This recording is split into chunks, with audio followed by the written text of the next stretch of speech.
네, 감사합니다. 먼저 좋은 기회 주신 권가진 교수님께 감사드리고요. 저는 방금 소개받은 리드라고 하는 이제 에듀테크 회사에서 AI 리서치 총괄을 맡고 있는 박준영이라고 합니다. 오늘 인공지능 AI가 교육 현장에서 어떻게 활용되는지 그리고 학술적인 의미가 어떤 식으로 있는지 그런 부분들에 대해서 조금 얘기를 드릴 예정입니다.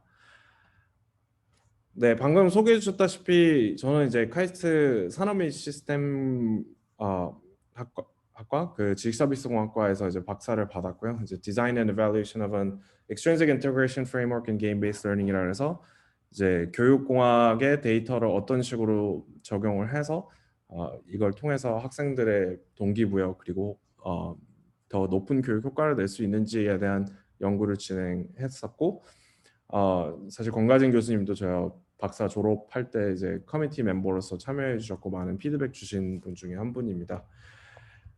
그렇게 해서 어떻게 우연찮게 발견을 해서 이제 스타트업을 가게 된 조금 특이하다고 하면 특이할 수 있는 케이스고요.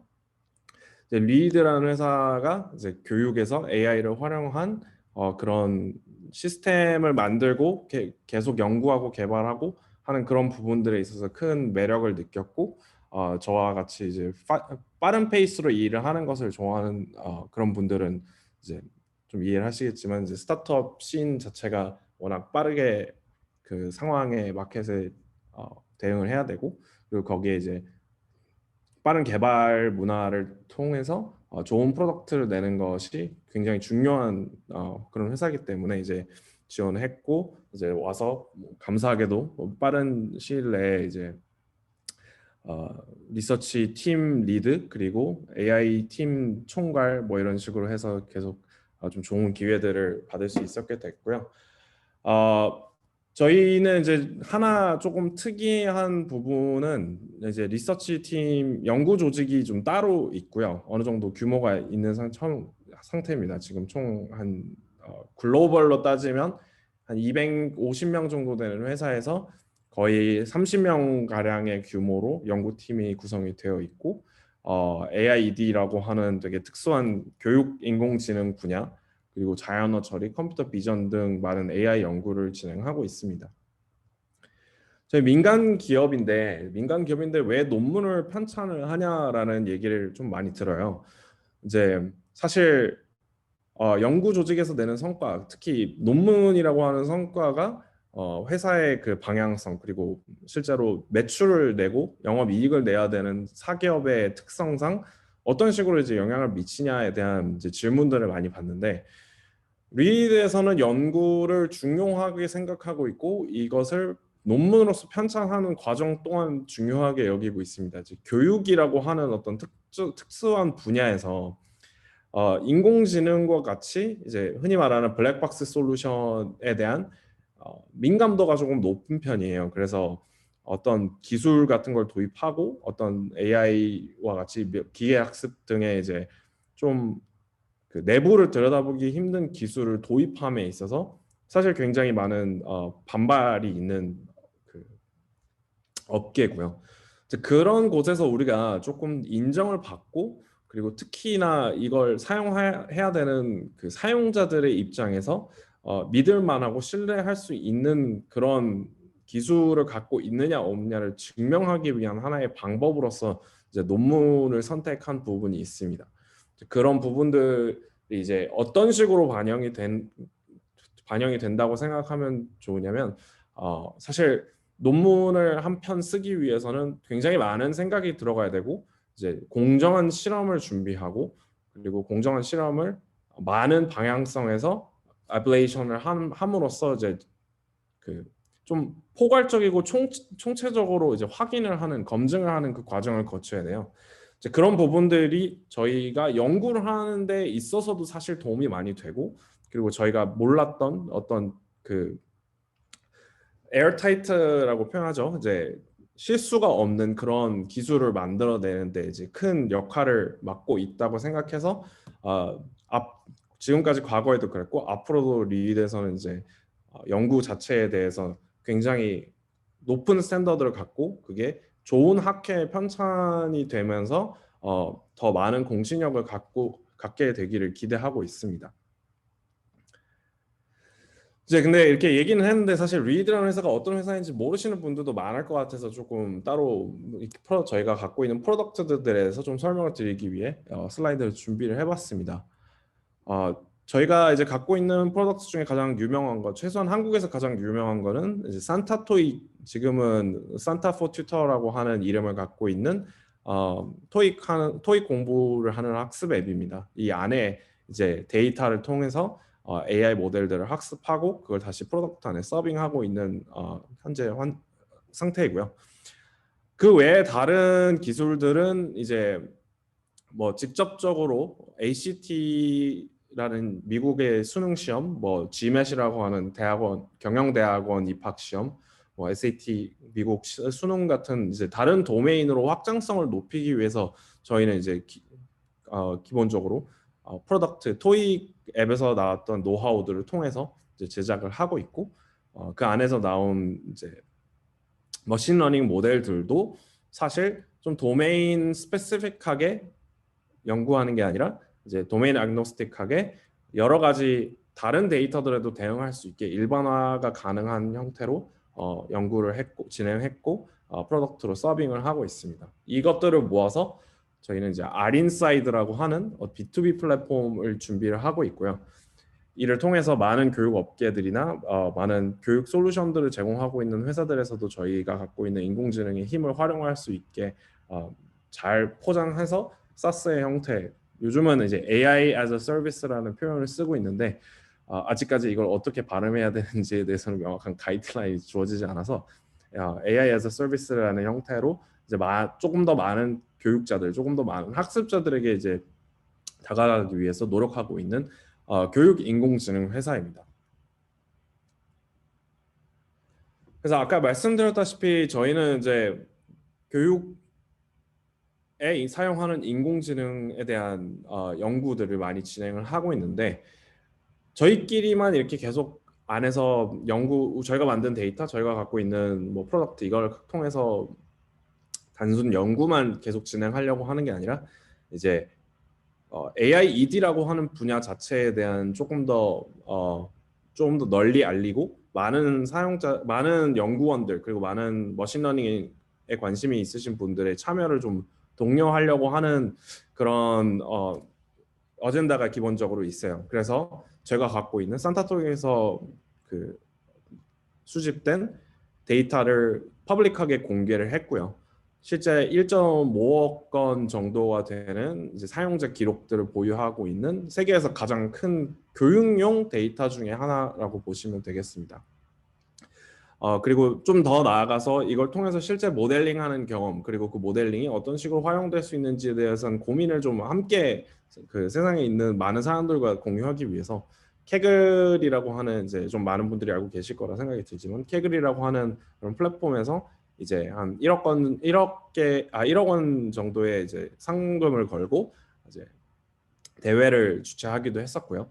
실제로 한 3,500팀 정도가 이제 참여를 해 주셨고 되게 재미있는 분들이 많았어요. 그러니까 그냥 교사인데 뭐 캐글 자체를 좋아해서 참여했다가 이제 교육 인공지능에 대한 인사이트를 좀 많이 얻어 가신 분들도 있었고 뭐 캐글 컴피티션 자체에 되게 많이 참여하시는 분들도 굉장히 많았고요.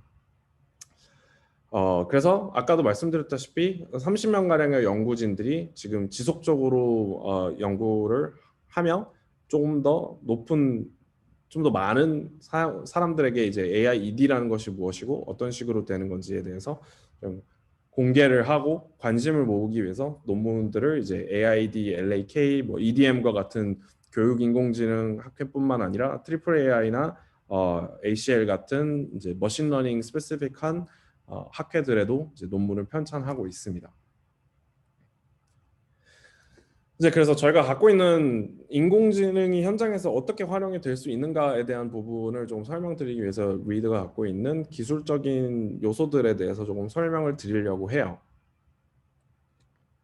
뭐 크게는 사실 크게 가장 코어한 기술이라고 할 수 있는 부분은 이제 세 가지로 볼 수 있습니다. 놀리지 트레이싱 지식 진단이라고 하는 기술은 이제 사용자가 어떤 문제를 풀었을 때 그 문제에 맞출까 틀릴까에 대한 예측을 하는 클래시피케이션 태스크고요.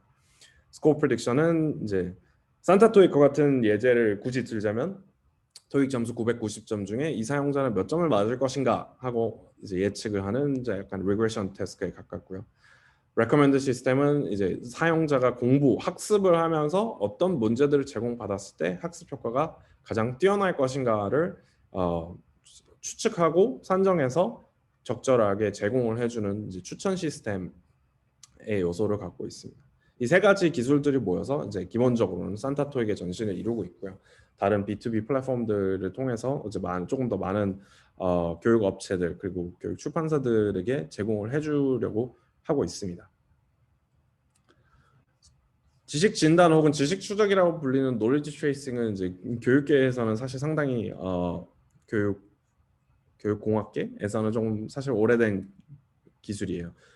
원래는 기본적으로는 어떤 특정 사용자가 특정 지식에 대해서 어느 정도의 수준을 갖고 있는가를 판단하는 기술이었고 이제 딥러닝 에라가 그 시대가 오면서 이제 특정 문제에 대해서 이 사용자가 맞출 확률을 예측하는 형태로 조금 테스트가 좀 진화했다고 보시면 되겠습니다.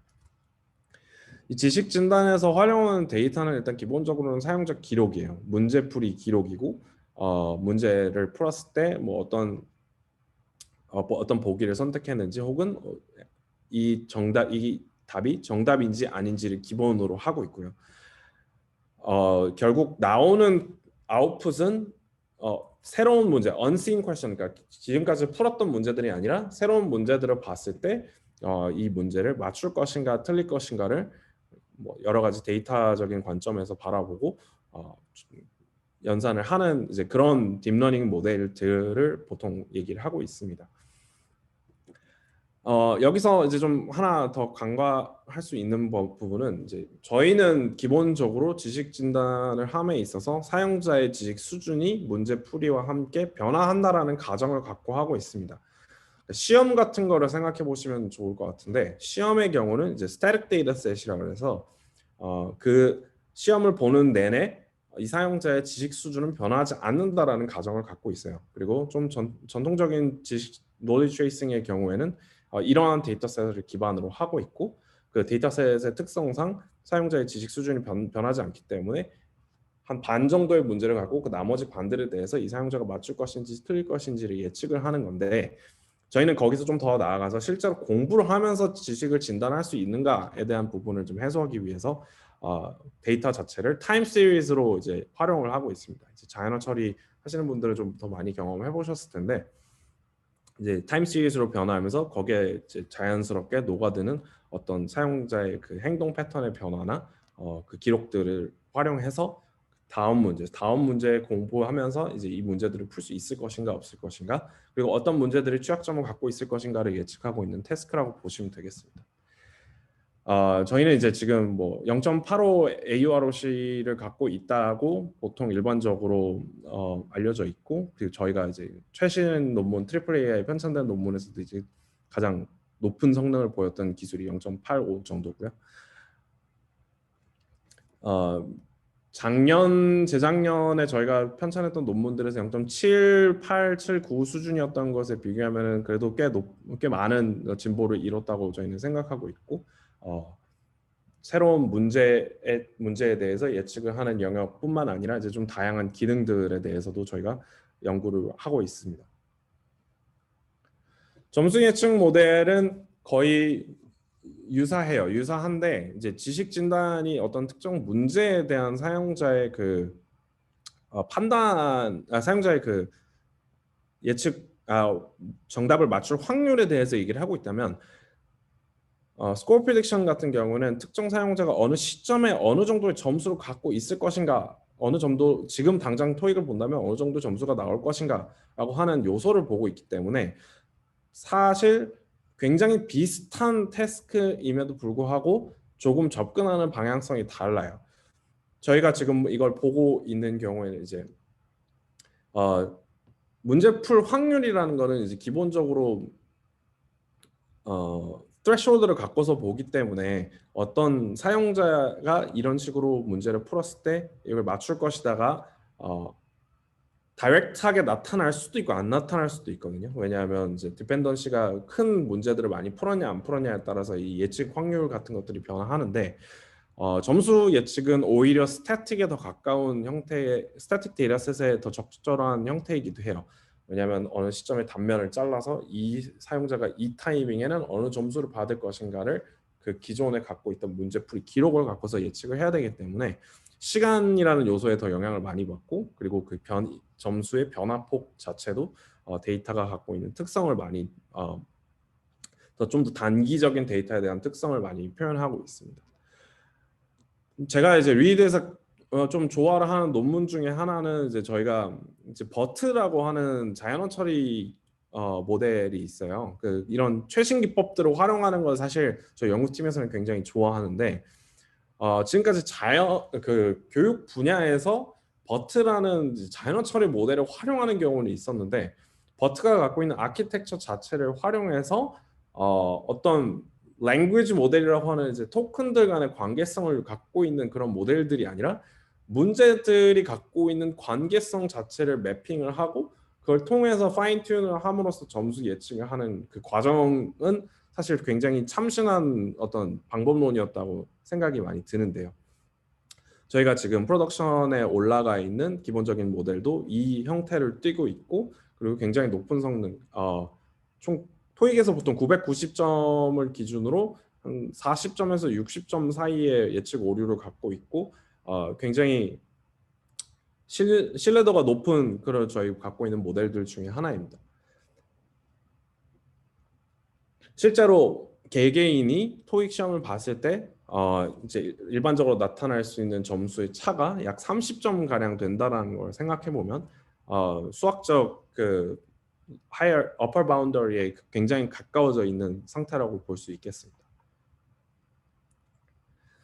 이제 문제 추천을 그래서 어떻게 하느냐에 대한 부분이 이제 가장 사실 산타 토익이 갖고 있는 시스템의 유저 플로우에는 가장 중요하기는 해요. 그래서 뭐 여러 가지 다양한 방법들을 시도하고 A/B 테스팅을 통해서 정말로 효과가 높고 사용자들의 만족도가 높은 형태의 문제 추천을 진행을 해야 되는데 저희가 갖고 있는 기본적인 그 펀더멘털한 방법론 자체는 이제 점수 상승의 최적화라고 보시면 되겠습니다.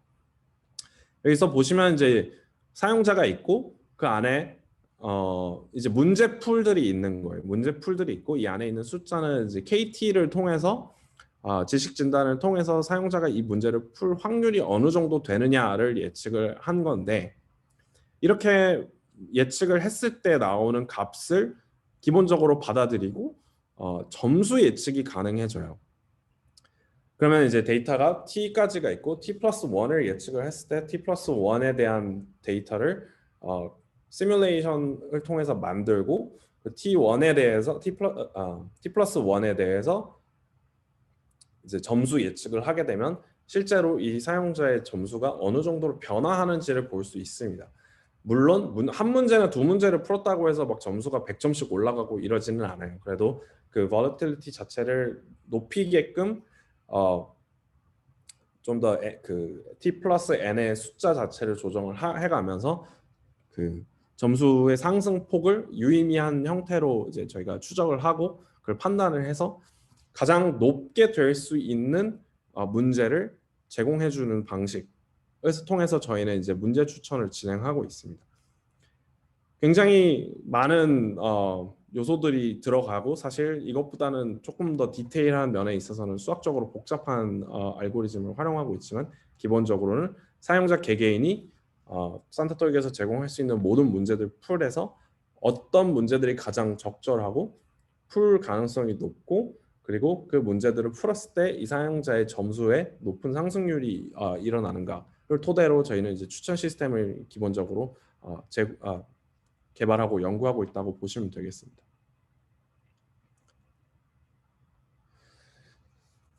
이렇게 봤을 때 이제 문제 추천이라는 요소 그 기술 자체에 들어가는 가장 중요한 핵심은 결국 사용자의 수준에 대한 진단이라고 볼 수 있어요.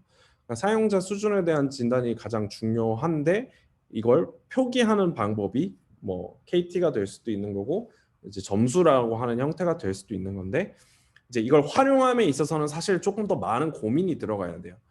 저희나 이제 기본적으로 산타토익의 경우에는 워낙 많은 기간 동안 데이터를 수집해 왔고 그리고 실제로 3억 건이 넘는 이제 사용자 기록을 활용해서 모델을 학습시키기 때문에 굉장히 큰 데이터셋이지만 저희 새로 론칭하는 프로덕트나 B2B 클라이언트들의 경우에는 이제 꼭 그렇게 큰 데이터를 갖고 있지 않을 수도 있어요. 특히나 AI에 관련해서 디지털화를 진행하고 있지 않은 회사들은 오히려 그 숫자가 굉장히 미비하다고 볼 수 있습니다. 그래서 작은 데이터셋과 큰 데이터셋 이 모든 곳에 조금 유연하게 그리고 효율적으로 대응할 수 있도록 모델들을 개선하는 작업, 뭐 컨텐츠를 투입해서 이제 활용을 하는 방법이나 뭐 퓨샷 러닝 자체에 대한 연구, 뭐 그리고 콜 스타트 퀘션이라고 하는 이제 새로운 문제들이 유입됐을 때 임베딩 스페이스에 어떻게 포지셔닝 할 것인가 하는 그런 연구들, 좀 다양한 인풋에 관련된 연구들을 진행하고 있고 이제 활용처라는 표현을 썼는데 그 KT와 그 스코어 프리딕션 점수 예측과 지식 진단이 기본적인 맥락상으로는 사용자의 수준을 판별하는 건데 이 모델들을 두 개를 따로 둬야 되고 그리고 각각 뭐 학습 자체를 하는 것이 따로 일어나야 되는 현상이 옳은가는 사실 저희 내부에서도 조금 얘기가 많이 나오고 있어요. 근데 중요한 거는 저희가 어떤 특정 모델, AI 모델을 통해서 훨씬 더 많은 정보를 제공해 줄 수 있느냐 없느냐 그 기존 데이터셋을 크게 변형시키지 않고도 제공해 줄 수 있느냐 없느냐를 통해서 저희는 이제 앱 안에 들어갈 수 있는 피처들을 이제 개발을 하고 연구를 하고 있는 거고요. 이제 그 맥락상에서 나오는 두 가지 정도 더 아웃풋이 이제 옵션 셀렉션이라고 해서 이 사용자는 어떤 보기를 선택할 것인가에 대한 확률을 예측하는 것, 그리고 드롭아웃 프리딕션이라고 해서 사용자가 어떤 앱을 활용하는 그 세션이 언제 끝날 것인가를 이제 예측하는 형태.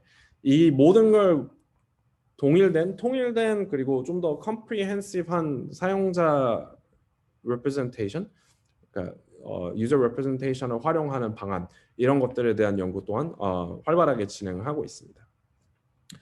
그리고 저희가 이제 굉장히 중요하게 여기고 굉장히 챌린징하다고 보고 있는 두 가지의 추가 특이한 특이점, 특이 연구 주제는 이제 behavioral test와 model reliability라고 할 수 있습니다. 뒤에 가서 조금 더 자세하게 설명을 드릴 건데 AI 모델이 내는 예측 값들에 대한 신뢰가 형성이 되지 않으면 기본적으로 교육계에서는 저희를 거듭다 보지도 않을 것이고 그리고 사용자들도 직접적으로 모델에 대한 신뢰가 떨어진 경우에는 이탈을 하게 되는 환경이 발생하기 때문에 이런 것들을 상쇄하고자 하는 연구라고 보시면 되겠고요. 그래서 저희는 이제 AI 모델, 그 교육에서 활용될 수 있는 AI 모델이 많은 부분에서 일반화가 되고 그리고 많은 펑셔널리티를 갖고 있어서 다양한 부분에서 사용자 그 학습자의 그 경험을 상승시켜 줄 수 있는 그런 요소들로 제공을 해주기 위해서 연구를 계속해서 진행을 하고 있습니다. 아까도 말씀드렸다시피 저희는 이제 3억 건이 넘는 이제 사용자 데이터들을 이미 수집을 해왔고 지금도 계속해서 지속적으로 오늘도 뭐 수집을 하고 있습니다. 근데 사실 중요한 거는 이 데이터가 뭐 크고 작고 뭐 이런 문제가 아니라 사용자가 데이터를 만들기에 도움을 주고 그리고 그 도움을 받아서 저희는 이제 연구를 하고 연구를 진행해서 프로덕트가 개선이 되고 그 개선된 프로덕트를 통해서 더욱더 많은 정보를 그 데이터를 패턴을 확인할 수 있게끔 이 플라이휠이라고 표현하는데 그냥 쳇바퀴 돌아가듯이 이제 계속해서 그 상호 보완적인 효과를 낼 수 있는 저희 프로덕트가 있는 게 사실 저는 굉장히 중요하다고 생각합니다. 저희가 이제 그냥 놀리지 트레이싱, 스코어 프리딕션 이런 것들을 진행을 하면서 만약에 프로덕트가 없었다면 이런 데이터도 모을 수 없었을 것이고 그리고 이 데이터를 통해서 더욱 많은, 더욱 재미있는 연구들을 진행할 수 없었을 것이라고 믿기 때문에 저희 회사 내에서는 기본적으로 프로덕트가 갖고 있는 그 강점 그리고 필요성 그리고 그거 AI 연구팀과의 그 상호 보완적인 그 관계 그 모든 부분들에 있어서 이제 저희가 연구를 하기에 최적의 환경에 있다라고 저희는 생각하고 있습니다. 그래서 여기서 질문을 하나 좀 드리고 싶은데 학생의 예측 점수를 극대화하기 위해서 AI는 어떤 문제를 추천해야 할까요? 방금 이제 추천 시스템을 저희가 갖고 있는 기술적인 데피니션을 말씀을 드렸는데 상식적으로 그냥 intuitively 어떤 식으로 문제를 AI는 추천을 해야지 예측 점수가 극대화될까에 대한 이제 질문을 좀 드리고 싶어요. 지금 제 답변을 받기 딱 좋은 환경은 아닌 것 같긴 한데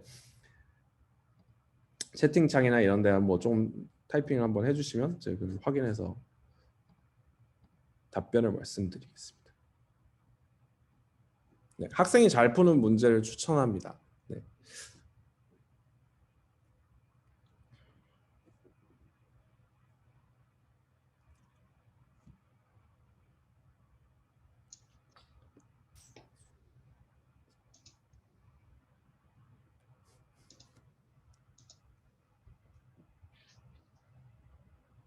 뭐 적당히 어려운 문제 아닐까요? 그렇죠. 적당히 어려운 문제도 사실 그 되게 교육학적인 이론을 기반으로 만들어진 그런 표현이기는 해요. 적당히 어려운 문제, 오답률이 높은 문제, 네. 풀었던 것과 비슷한 수준, 많이 틀리는 문제, 학습자 실력보다 조금 더 어려운 문제, 잘 풀지 못했던 문제를 위주로 추천하면 좋을 것 같습니다. 네, 다 좋은 의견들이고요. 사실 정답은 생각보다 그것과 굉장히 유사합니다. 이제 교육이 인공지능에서 활용되기 위해 이런 부분들을 이렇게 잘 이해하고 활용을 해야 되는데 이제 두 가지 관점이 있어요. 교육학적인 관점이 있고 AI적인 관점이 있어요. 교육학적인 관점에서는 사실 학생의 지식 수준에 가장 적절한 문제를 주는 게 맞아요. 그러니까 어느 정도 풀 수 있지만 살짝 어려운 저희는 이제 그 Zone of Proximal Development라고 하는 이제 교육학 이론의 베이스에서 서빙을 하고 있는데 상식적으로 생각했을 때는 그런 방식으로 공부를 하는 게 이제 사용자의 그 교육 효과에 가장 좋겠죠. 근데 단순히 이걸 그냥 AI에게 100% 맡겨버리면 어떤 현상이 일어나냐면요. 저희는 이걸 A/B 테스트로 직접적으로 확인을 했었는데 학생이 가장 높은 정답률을 보일 수 있는 문제, 다르게 표현하자면 가장 쉬운 문제들을 제공해 주는 것으로 어떤 그 컨버지를 하게 됩니다. 이게 왜 그러냐? 사실 아까 말씀드렸다시피 어떤 특정 문제를 풀었을 때 그 문제에 대한 정답을 이제 인터랙션 데이터에 집어넣고 그걸 통해서 예측을 한다고 했잖아요. 점수를 상승폭을. 근데 점수의 상승폭은 사실 문제를 맞추지 않으면 올라가지 않아요. 틀리면 내려가고 이제 너무 쉬운 문제들이 이제 계속해서 나오다 보면 뭐 사실 그거에 대한 캘리브레이션을 하게 되지만 어쨌든 간에 학생들이 맞추는 게 중요하다라는 관점이 이제 생겨버린단 말이에요. 추천 시스템에서. 이제 그러면 가장 쉬운 문제들을 아무리 그게 효과가 적은 문제라고 하더라도 가장 쉬운 문제들을 많이 제공해 주는 것이 AI의 관점에서 봤을 때는 점수 상승률이 높아지는 형태가 됩니다. 사실 근데 이거는 교육학적으로 봤을 때는 그렇게 썩 훌륭한 학습법은 아니잖아요. 이제 이런 부분들이 있기 때문에 사실 교육학과 AI가 어느 융합이 돼야 되고 그리고 교육적인 시점에서 AI를 다룰 줄 알아야지 이제 좀 더 실질적인 효과가 높은 그런 시스템을 만들 수 있고 그 시스템을 통해서 사용자들에게 밸류를 이제 갖다 전달해 줄 수 있는 거라고 생각합니다. 이제 그래서 사실 인공지능이 블랙박스 솔루션이라는 표현을 많이 쓰고 있고 그리고 사실 그 부분이 뭐 마치 우리는 인공지능이 내는 결론에 대해서 해석을 해야 될 필요가 없다라는 식으로 이제 받아들여지기도 하는데 사실 그건 아니죠. 블랙박스 솔루션이라는 거는 이제 굉장히 많은 파라미터, GPT-3 같은 경우는 이제 막 수백억 개 정도의 파라미터들의 학습을 통해서 활용되기 때문인데, 근데 이거는 굉장히 고위험도 환경에서는 활용하기 어려울 수 있어요. 그래서 실제로 교육업계에서는 아직까지도 BKT라고 하는 이제 통계 모델을 좀 선호하는 경향성이 있고요. 그 왜 그런 결과 나왔는지 알 수 없잖아라는 식으로 이제 보통 해석을 하거나 뭐 반론을 펼치시곤 하는데, 이제 이런 부분들을 해소하기 위해서 우리는 뭘 할 수 있는가에 대해서 고민을 좀 많이 해봤어요. 그래서 신뢰도, 활용도, 그리고 성능에 대한 이해, 뭐 이런 부분들을 좀 더 개선함으로써 우리는 explainable 하지는 않지만 interpretable한 AI 모델들을 활용하는 것, 그게 이제 교육계에서 이제 중요하게 얼규멘트로 활용될 수 있다라는 부분이 있습니다. 그래서 AI 모델은 신뢰할 수 있는가라는 부분은 이제 신뢰도 자체가 이제 predictive uncertainty라고 하는 이제 분야 자체가 있는데, 모델이 내는 그 결과값이 얼마나 많은 데이터들을 보고 이 모델이 확신을 갖고서 예측을 하는가라고 하는 그 부분들을 명백하게 제공을 해줘야 되고, 그리고 저희도 그거를 토대로 모델들을 지속적으로 개선을 해 나가야 된다고 생각합니다. 그리고 AI 성능은 사용자에게 최적화되어 있는가? 이 부분은 사실 약간 프로덕트적인 관점이 좀 강하게 들어가 있어요. 모델의 성능은 이제 아까 AUC라고 말씀을 드렸는데, AUC가 0.79에서 0.85로 올라간 것에 대한 명확한 그 이 성능의 개선, 사용자 경험의 개선이 와닿지 않잖아요. 이런 부분들을 고민하고 생각하고 모델을 학습하는 데 활용해야 정말로 프로덕트에서 쓸 수 있는 AI 모델이 만들어진다라는 부분이 있고요. AI 예측 결과는 납득할 만한가는 이제 결국 모델의 결과가 뭐 좀 더 상세하게는 설명을 드리겠지만, 모델의 결과가 신뢰할 수 없다면, 납득이 되지 않는다면 사용자는 이제 결국 AI 모델의 결과치에서 멀어지게 될 겁니다. 그런 부분은 이제 프로덕트 자체의 신뢰도를 떨어뜨리는 것뿐만 아니라 이제 활용에 있어서도 굉장히 적용 가능성이 낮아지기 때문에, 이런 부분들을 이제 잘 고려해서 AI 모델들을 개선해 나가야 된다고 생각하고 있고요.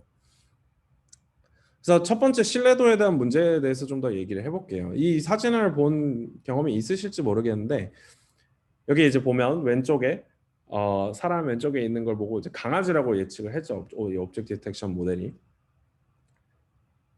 근데 실제로는 자세히 파고 들어가 보면 어떤 사람이 뭐 게임을 하면서 헤드셋을 끼고 있는 모양이라고 볼 수 있어요.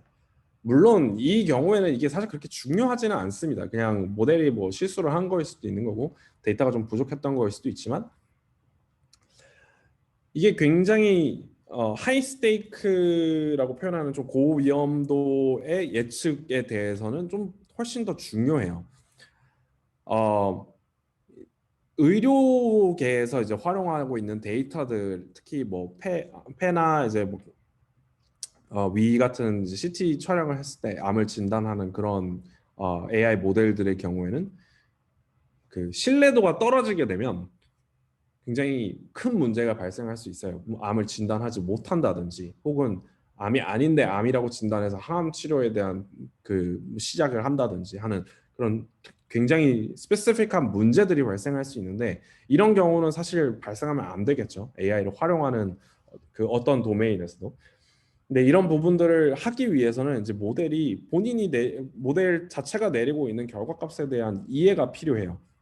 이거는 조금 약간 긴가민가 하지만 일단은 암이라고 선정을 할게. 혹은 나는 이 상황이 암이 아니라고 100%까지는 아니겠지만 뭐 98% 확신을 갖고 있어. 이런 지표들이 사실 이 모델의 결과값들을 해석하고 그리고 활용하는데 이제 크게 영향을 미치게 됩니다. 그래서 교육 쪽에서 그게 왜 중요하냐라고 얘기를 하신다면, 이제 점수 예측에 대해서 좀 얘기를 할 거예요. 점수 예측을 하게 되면 이제 뭐 어떤 특정자는 뭐 토익에서 600점이라고 나오고 어떤 특정자는 700점이라고 나오는데, 사실 이 600점이 그냥 단순히 너는 무조건 600점이 나올 거야라는 식으로 해석이 되면 안 된단 말이죠. 뭐 그 모델의 확신에 따라서 뭐 한 550에서 653점 사이인데, 뭐 대충 평균으로 이제 한 600점 정도라고 보고 플러스 마이너스 50점의 오류를 갖고 있어라고 하는 해석이 가능해야지 사실은 모델의 입장에서 모델을 만들어가는 사람들의 입장에서 조금 더 정확도와 신뢰도를 제공해 줄 수 있고 사용자 입장에서도 그 부분들이 왜 이게 중요한 것인가, 왜 내가 어떤 데이터를 제공하는 데 있어서 중요한 것인가를 좀 더 깨우치게 편한 그런 인터페이스가 가능해지죠. 저희가 이번에 작년도 AIED에서 인더스트리 트랙으로 이제 발표했던 논문인데 실제로 보면 문제 풀이 개수에 따라서 이 오차 범위라고 하는 이제 시그마가 굉장히 많이 낮아짐을 볼 수 있어요. 모델의 신뢰도에 대한 부분이 이제 사용자의 기록이 많아지면 많아질수록 높아진다는 얘기인데 언뜻 보면 당연하게 받아들일 수 있지만 그렇다면 저희는 이제 문제 50개 이하로 푼 사용자에 대해서는 약간의 신뢰도가 떨어지는 부분들이 있기 때문에 다른 장치들을 마련해서 이 효과들이 이 점수에 대한 인상이 나빠지지 않도록 혹은 그 오해를 낳지 않도록 어떤 장치를 마련하고 그거를 프로덕트 플로우에 제공을 하는 그런 형태의 어저스트먼트가 많이 필요해요. 그러니까 대응책들이 많이 필요하다는 얘기죠. 실제로 이 그 NM이라고 하는 브라질에서 보는 시험과 그 SAT 시험에 대해 이제 플러팅을 해본 건데 이 예측값 안에 이 2 시그마 보통 98% 안에 들어가는 이제 2 시그마가 이제 마련이 되느냐 안 되느냐는 이제 모델이 실제로 제대로 잘 작동하고 있는지 안 하고 있는지 이런 것들에 대한 지표로서도 활용이 될 수 있습니다. 그래서 연구를 진행을 할 때 모델들이 이제 아웃라이어들의 대응을 못하는 것인가 혹은 어떤 특정 바이어스가 너무 강하게 들어가서 모델의 예측값들이 치우쳐 있는가 이런 것들을 해석하는 데에도 사실 굉장히 많은 도움이 됩니다. 그래서 모델이 보통 컨버지를 한다고 표현하죠. 컨버지가 제대로 됐는지 그 컨버지된 값들은 유의미하게 분포되어 있는지 이런 것들을 단순히 그 성능 지표뿐만 아니라 이런 형태의 이제 그 신뢰도를 통해서 조금 더 그 많은 방면으로 저희가 이제 해석을 하고 그리고 검증을 할 수 있다라는 점에서 이제 굉장히 중요하다고 받아들여지고 있습니다. 그래도 아까도 말씀드렸다시피 뭐 980점과 640점인데 모델 확신이 얼마나 다르냐에 따라서 이 안전장치를 제공할 수도 있는 것이고 그리고 조금 더 rigorous, 좀 더 적극적으로 그 시스템 내에서 대응책들을 마련하고 더 많은 문제들을 풀게 하거나 더 적은 문제들을 풀게 하거나 뭐 더 좋은 문제들을 잘 선정하기 위해서 조금 더 모델에 대한 확신을 높이거나 뭐 이런 형태의 이제 많은 액션들이 가능해지게끔 이제 도와주는 어떤 지표가 예측 불확실성이라고 보시면 되겠습니다. 그래서 두 번째로 얘기할 거는 이제 AI 성능은 사용자에게 최적화되어 있는가 프로덕트적인 관점에서 이제 그걸 바라보고 있는데 이제 클래시피케이션에서는 AUC를 많이 쓰죠. 사실 AUC는 어느 정도 검증된 매트릭이기도 하고 포괄적인 의미에서는 좀 많은 정보들을 제공해주는 매트릭이기도 합니다. 근데 지식 진단에서 AUC가 0.2가 증가하였다고 하면 정말 엄청나게 큰 증가인데 이 결과가 사용자에게 대체 어떤 영향을 미치지? 라고 하는 질문에 대해서는 사실 답변하기 쉽지 않아요. 그냥 단순히 AUC라는 지표 자체만 보고서는 뭐 그냥 성능이 높아졌네 수준의 이해만 가능하지 저게 어떤 식으로 사용자에게 영향을 미치는지까지는 이제 파악하기가 좀 어려울 경우가 많습니다. 실제로 저희가 이제 세션 드롭아웃이라고 아까 말씀드린 이제 사용자가 어떤 한 세션을 진행하면서 언제 끝내고 이탈을 할 것인지에 대해서 예측을 하는 그런 태스크가 있었는데 이 연구를 진행하면서 뭐 사실 AI 교육용 AI 쪽에서는 조금 그래도 빈번한 토픽이에요. 그 무기나 코세라나 뭐 유데미, 유데시티 이런 플랫폼들에서는 굉장히 중요한 게 이탈률 관련된 연구고 그 연구들을 많이 진행을 했었고 저희도 이제 내부적으로 애플리케이션 안에서 이탈이 어떤 식으로 발생하는지를 확인하기 위해서 연구들을 진행했었는데 이런 성능의 결과가 1차적으로 나왔어요. 0.88이라고 하는 굉장히 어떻게 보면 높은 AUC 지표라고 볼 수 있는데 이게 나오자마자 됐다. 이거는 그냥 바로 활용해도 되겠다라는 이제 그런 디시전을 내릴 뻔한 경우가 있었어요. 근데 사실 이 0.88 AUC가 나오는 이유는 모델 데이터 레이블 임밸런스 때문에 나타나는 겁니다. 그 N1이라고 해서 그냥 마지막 이탈하는 순간에만 이제 이탈이라고 하는 1을 표기를 해놓은 경우에는 이제 그 데이터 숫자가 4% 수준으로밖에 안 돼요. 근데 그러면 나머지 96%는 보통 일반적으로 맞추기 쉽다라는 의미거든요. 그러니까 결국 0으로 다 예측을 하게 되면 AUC가 굉장히 높게 나와요. 근데 그런 거는 사실 프로덕트 입장에서는 활용하기가 너무 어렵잖아요. 이제 그렇기 때문에 조금 더 매트릭 자체를 고도화할 필요가 있었어요, 저희 내부에서. 그래서 처음으로 이제 나왔던 거는 AUPRC라고 하는 Area Under Precision Recall Curve라고 하는 지표였고, 이제 이거는 레이블 임밸런스를 기본으로 갖고 가되 거기서 얼마나 더 성능이 높아지는가를 확인하기 위한 지표였고, 또 하나는 이제 시스템적으로 장치를 마련을 했어요. 그래서 사실 N1의 경우에는 활용하기가 어려운 게 이 문제를 풀면 바로 나갈 건데 어떤 식으로 이제 대응을 할 수 있는 그 시간의 여유가 너무 없다라는 부분도 있었고, 그리고 포지티브 레이블을 더 늘리자라는 의미도 있었기 때문에 얘가 이제 한 5문제 풀면 나갈 것 같아라고 하면 이제 그 레이블을 1로 지정하는 n 스텝, further n 스텝이라고 하는 프리딕션 방법을 활용을 했는데, 포지티브 레이블이 더 늘어났을 뿐만 아니라 조금 더 이해하고 활용하기 좋은 그런 지표를 개발함으로써 이제 프로덕트에 직접적으로 반영할 수 있게 되었죠.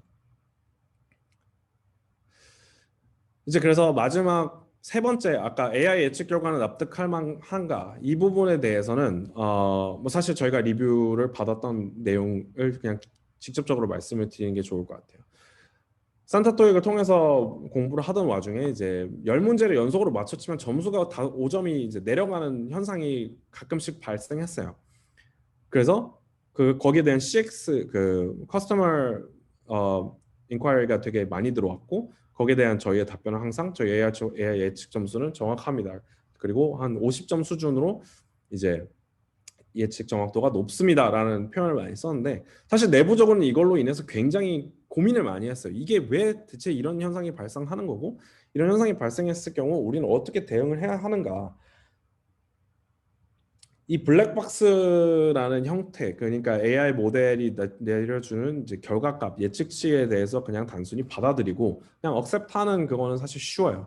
쉬운데 이런 요소들로 인해서 생기는 그 사용자가 느끼는 불편함이 굉장히 크고, 그 불편함을 해소하는 방법은 저희는 일단 1차적으로는 그 사용자들이 납득할 수 있는 예측 값들을 제공해주는 어떤 인간적인 정교화 과정이 필요하다라고 느꼈습니다. 그래서 자연어 처리 쪽 연구하시는 분들이 있는지는 잘 모르겠는데, 이제 행동 기능 검사, behavioral testing이라고 뭐 작년도에 이제 NLP 쪽에서 좀 핫했던 그런 논문이 있었죠. 이제 행동 기능이라는 거는 이제 모델이 제공하는 값들이 납득할 만한가에 대한 검증 시험인데, 알파고 같은 좀 유명한 AI 모델을 예로 들면 그 바둑 기본은 이제 19 바이 19로 형성이 되어 있는데, 이 안에서 벗어나지 않는 형태로 바둑 돌을 둬야지 사실 게임이 진행이 되잖아요. 이런 어떻게 보면 되게 당연하지만 그냥 AI 모델에게 냅뒀을 때는 발생할 수 있는 그런 이상 행동들을 일단 미리 검증하고 그리고 정규화함으로써 발생하지 않도록 진행하는 것. 저희의 경우에는 이제 문제를 더 많이 맞춘 학생이 점수가 낮아지는 경우는 없어야 한다라고 하는 그런 어떤 기본적인 맥락에서 행동 기능 검사들을 진행하게 됩니다.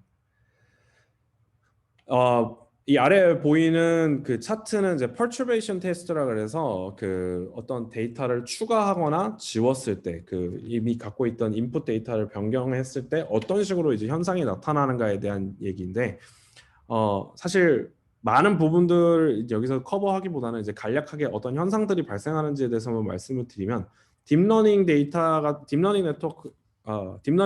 모델들의 경우에는 데이터가 상대적으로 적은 경우에는 굉장히 그 플럭추에이션이 강하게 나타납니다. 그리고 강하게 나타난다는 거는 이제 문제 발생에 대해서 그 volatile하다라는 뜻이고, 그 unstability는 이제 결국 예측값에 큰 변화를 갖고 오기 때문에 그 큰 변화로 인해서 생길 수 있는 UX적인 요소들, 그 문제점들이 상당수 발생하게 된다라는 겁니다. 저희는 이제 총 5가지의 항목들에 대해서 비헤이비어 테스트를 진행했고, 이 5개의 항목들은 이제 어떻게 보면 사실 이 부분에서는 조금 교육학적으로 저희가 옳다, 지식 진단이 사용자들을 예측하면서, 지식 진단 모델들이 사용자들에 대해 예측하면서 생겨나야 되는 당연한 현상들을 이제 그냥 리스트아웃을 한 거고, 그 안에 이제 직접적으로 테스팅하는 방법론들을 이제 좀 개발을 한 거고요. 2021년 EDM에 이제 편찬이 됐었고, 굉장히 좋은 평가를 받았던 논문입니다. 근데 이제 이렇게 예측을 하는 거는, 행동 기능 검사를 해갖고 이제 문제가 발생하는 것까지는 좋은데, 이걸 그럼 어떻게 해결을 해야 되냐, 어떻게 해결하는 게 좋은가는 보통 저희는 이제 정규화를 통해서 이제 해소를 하고 있고요. 힌지 로스와 같은 이제 어떤 특정 조건들에 대해 부합하는 그 로스 펑션들을 활용을 했고, 실제로 저희가 산타토익이 디플로이가 된 모델들의 경우는 거의 90% 이상의 문제점들이 이제 해소가 됐어요.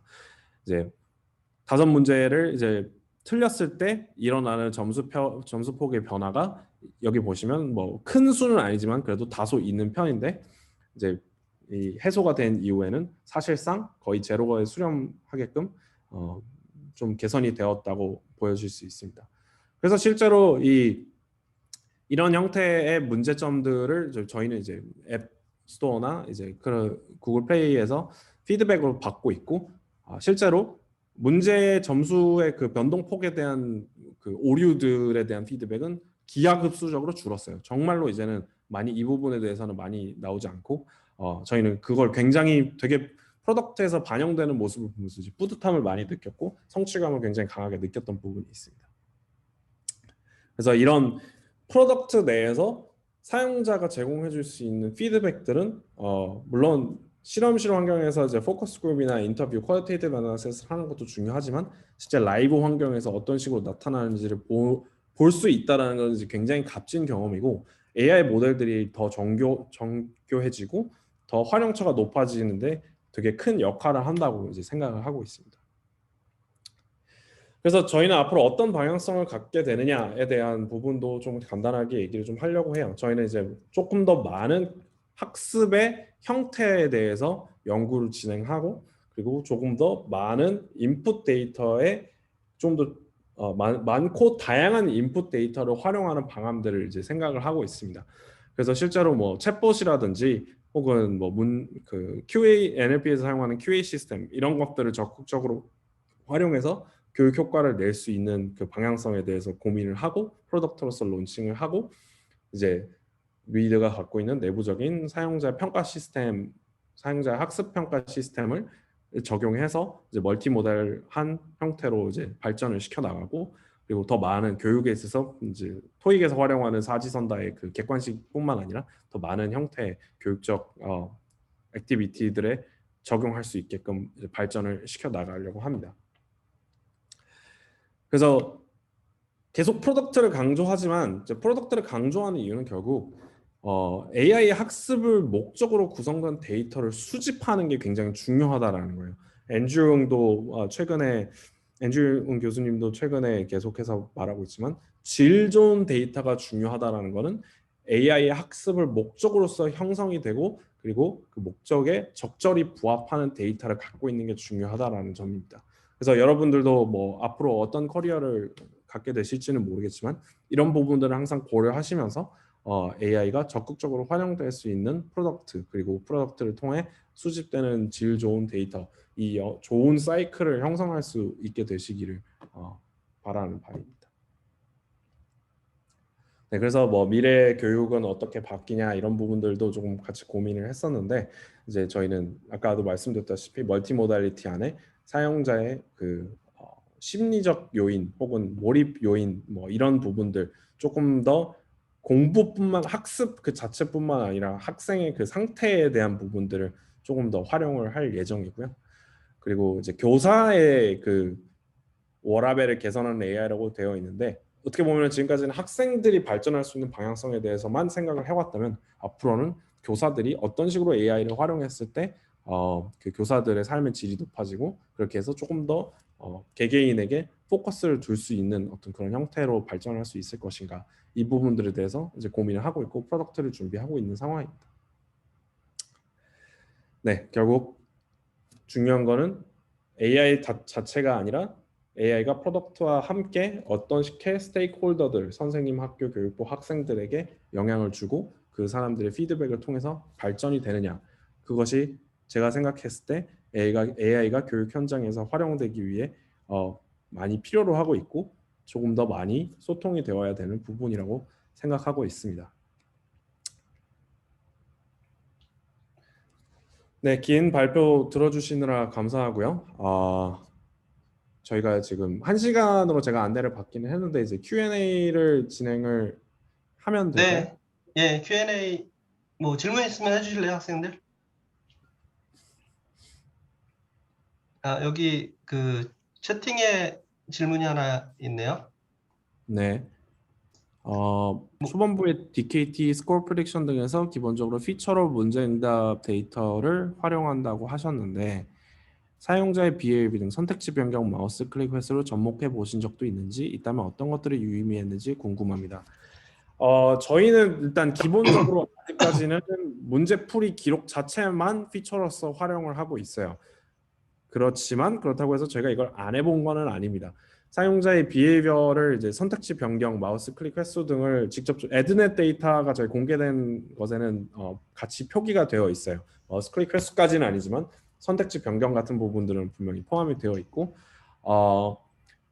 결론적으로는 사실 그렇게까지 유의미한 비헤이비어 데이터를 저희는 시간을 제외하고서는 사실 확인하지 못했습니다. 문제 풀이에 걸리는 시간이 좀 큰 영향을 미치기는 하는데 되게 노이즈가 많은 데이터예요. 행동 기록 데이터라고 하는 건 이제 그 노이즈로 인해서 생길 수 있는 불확실성이 사실 그걸 정제하지 않은 상태에서 활용하는 것보다는 훨씬 더 높다고 저희는 판단을 내렸고 그래서 가장 뭐 아까도 말씀드렸다시피 AI가 학습하기 좋은 질 좋은 퀄리티의 데이터는 문제풀이 기록 그 자체로 판정을 짓고 컨스트레인트를 두고 연구를 하고 있습니다. 네, 또 네, 하나 질문이 있거든요. 네 혹시 탭스 같은 다른 시험도 서비스할 계획이 있을까요? 다른 시험에 대해 서비스 한다면 기존 토익 문제에 대한 사용 데이터를 활용하면 어떤 방식이 가능할까요? 네, 탭스는 아니지만 일단 다른 영어 시험 도메인에 대해서도 이제 서비스를 진행할 계획이 있고요. 곧 빠른 시일 내에 이제 제공할 수 있을 텐데, 이 부분은 사실 재밌는 거는 영어 학습, 그러니까 언어 학습이라는 부분이 되게 어떻게 보면 공통성이 어느 정도 있어요. 물론 시험 특성상 다른 형태의 문제들을 제공하고 그 문제 풀이에 필요한 지식이 보통 다른 경우가 많지만 어쨌든 한 언어이고 한 언어 안에서는 이제 모델을 개발할 수 있겠죠. 당연히 자연어 처리 모델들을 활용해서 그렇다면 이제 사실 생각보다 재밌는 것들을 많이 할 수 있습니다. 아직 편찬이 되지는 않아서 이걸 공개적으로 제가 말씀을 드리기 좀 어려운데 뭐 코드 스타트 퀘션을 해송하는 방법으로서 기존에 갖고 있던 저희의 데이터 그리고 저희가 추가적으로 제공하는 데이터 이 부분들을 활용해서 자연어 처리적인 형태로 예측 값들을 코드 스타트하게도 할 수 있는 방식이 있습니다.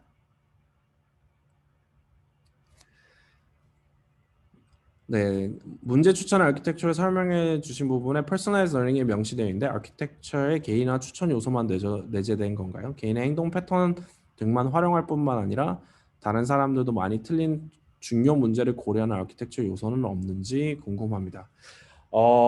네, 저희가 갖고 있는 사실 학습 플로우가 여러 개가 있어요. 그러니까 선택 학습이라고 해서 본인이 직접적으로 뭘 공부하고 싶은지에 대해서 선택할 수 있게 하는 선택 학습이나 틀린 문제들에 대해서 많은 그 요소들을 내려주는 뭐 반복 학습 그리고 저희가 최적화된 러닝 플로우라고 생각하고 있는 문제들을 추천해주는 방식인 뭐 사이클 레코멘데이션 시스템 이런 것들도 있고 해서 사실 여러 가지 그 추천 알고리즘을 많이 쓰고 있어요. 그런데 다른 사람들도 많이 틀린 중요 문제를 고려하는 아키텍처 요소는 사실 없습니다. 그 부분에 대해서는 사실 좋은 아이디어인 것 같고 조금 고민해서 한번 프로덕트에 활용해 볼 수 있는지 한번 생각을 해볼 수 있을 것 같아요.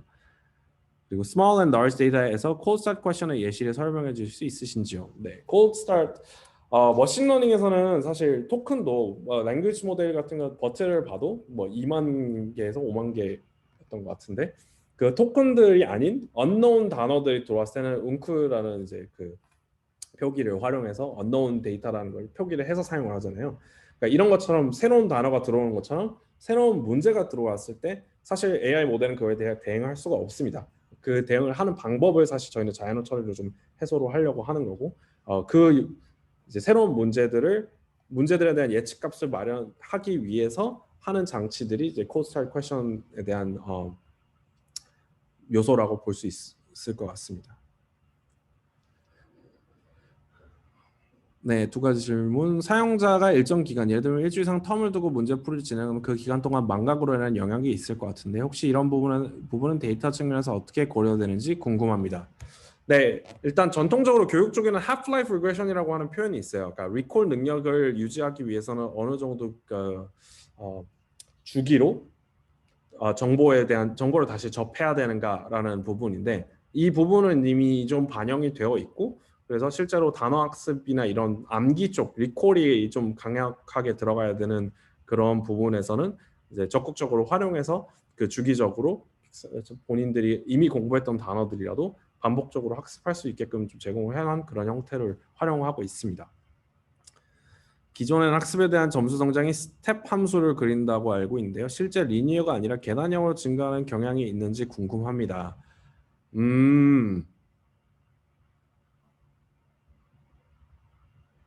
네, 리니어하지는 않습니다. 사실 뭐 리니어하다기보다는 뭐 약간 이런 형태로 말지너하게 줄어드는 형태에 가까운데 그 초반 부분에는 조금 저희는 내부적으로 리니어하게 좀 증가를 한다고 보고 있고 그 스텝 함수를 그린다라고 이게 사실 근데 데이터를 어떻게 쪼개느냐에 따라서 사실 좀 다르다고 생각해요. 그러니까 한 문제를 풀었을 때 0.5점이 오르는 거랑 10문제를 풀었을 때 5점이 오르는 거랑 사실 데이터상으로는 어떻게 이거를 잘게 쪼개느냐에 따라서 그게 나타나는 경우들이 많고 그리고 실제로 약간 스텝 함수의 요소를 포함하고 있는 부분도 있는 것 같아요. 왜냐하면 문제를 맞추고 틀리고 맞추고 틀리고 맞추고 틀리고 그리고 어느 순간 뭐 자기가 모르는 게 뭔지 알아서 공부하다 보면 이제 뭐 스텝의 형태를 그리게 될 것 같기는 한데 좀 큰 틀에서 보자면 그래도 아직은 리니어에 가깝다고 저희는 보고